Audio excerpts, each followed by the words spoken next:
ব্যক্তির কাছে নতজানু হওয়া যায়, কিন্তু কোরআন অনুযায়ী এবং ইসলাম ও বেশিরভাগ ধর্ম অনুযায়ী আপনি সর্বশক্তিমান ঈশ্বর ছাড়া আর কারো কাছে মাথা নত করতে পারেন না।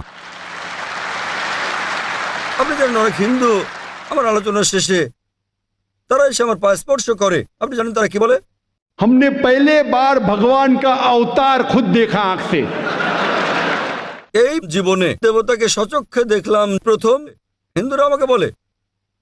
তাই আমি বলি, দেখেন ভাই, আমি জানি আপনি আমাকে সম্মান করেন, আমাকে ভালোবাসেন, আমি এর প্রশংসা করি, তবে সত্য ঈশ্বর ছাড়া আর কারো কাছে মাথা নত করা হচ্ছে শিরক।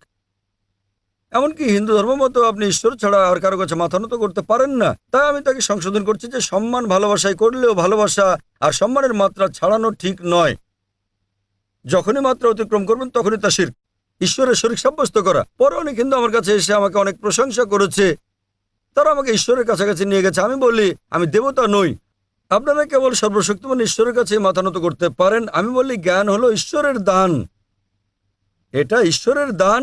তাই যখন আপনারা আমাকে দেখেন তখন বলতে পারেন মাশাআল্লাহ। মাশাআল্লাহ মানে আল্লাহর যেমন ইচ্ছা, মানে আমার চেষ্টা সর্বশক্তিমান ঈশ্বরের ইচ্ছার কারণে, অন্যথায় আমি তো তোতলা ছিলাম। সেজন্য